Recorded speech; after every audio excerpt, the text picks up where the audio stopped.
that we continue really to support our children as we move towards the examination period, and that where you feel that a child has capacity to pay fees and is not paying, please engage the parents. We are now in an area of technology where I believe most of the parents have cell phones.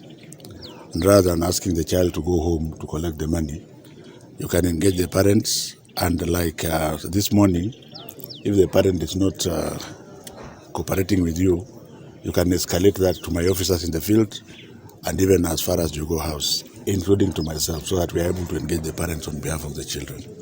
I want to thank profusely the great majority of school principals who have continued to midwife our children during a very, very, very serious economic period, which is basically not anybody's fault.